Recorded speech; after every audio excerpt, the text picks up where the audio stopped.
Mmm. Very sweet. Mmm. Let's taste the 20.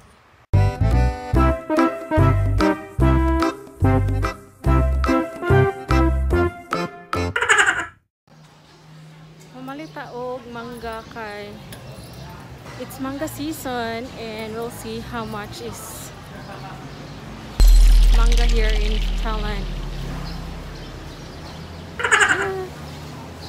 Because it's really cheap here.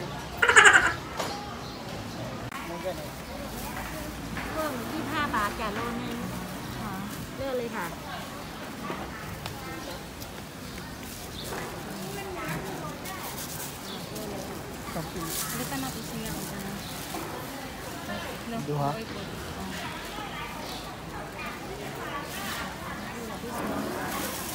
Only 25 pesos. 25 baht.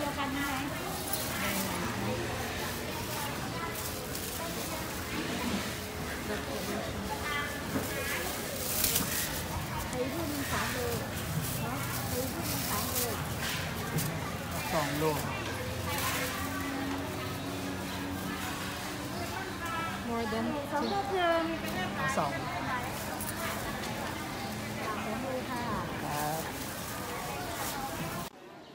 so nakapalit may 25 per kilo kahit may duha dito. So I think naapoy 20. Ay 10. Look at this, only 10 baht and 25. So we will buy here.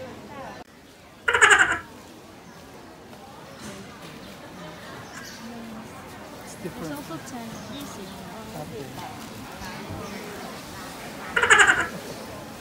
Kahit. Only 10 to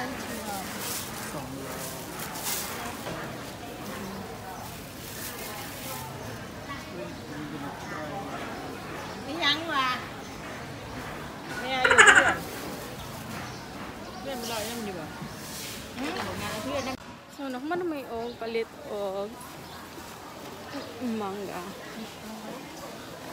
Yes, we will buy this.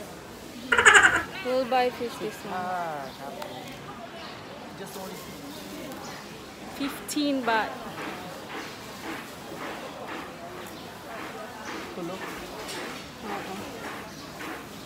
Yes, only 15 baht. So the manga, ang manga nagkandidad siya na ay 10 baht dito, pero ang 10 baht is like 16 or 16 pesos per kilo, and maana siya mga daot-daot. Naana siya mga daot-daot, pero katong 20 baht per kilo, mga 30 kapin, 30 plus, mga 32 siguro, 32 per kilo. Ano siya? Nindot pa siya. So napalit. We bought 2 kilos for that. We bought 2 kilos for sa tag 32.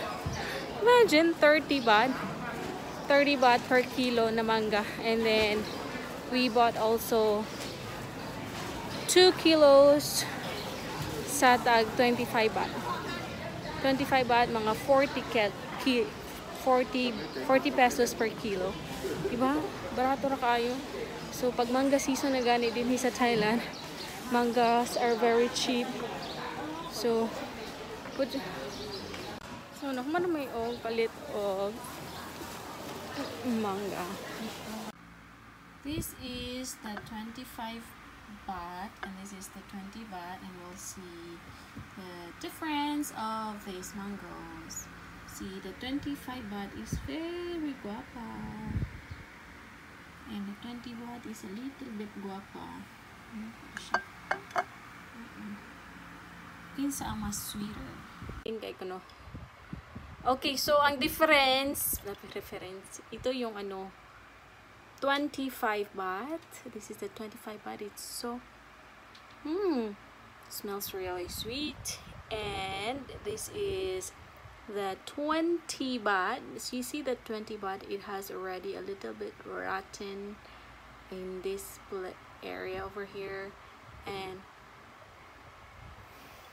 Smells sweet as well, but doesn't look that very appealing. See, naana siya rat, naana siya ng daot-daot gamay. Pero ang 25 baht is so guapa.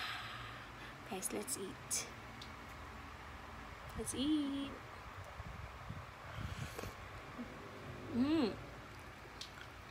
Very sweet. Let's taste the 20 baht. 20 baht, ha? Mas sweeter ko di siya. 20?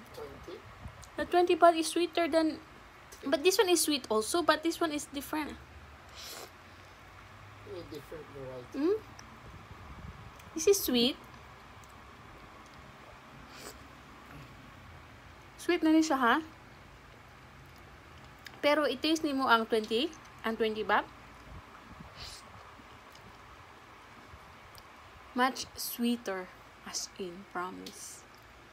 And guys, barato ra kayong mangga din sa Thailand, no? So, para makakaon mong daghang Thailand, subscribe na, and see you on my next one. God bless everyone. Bye!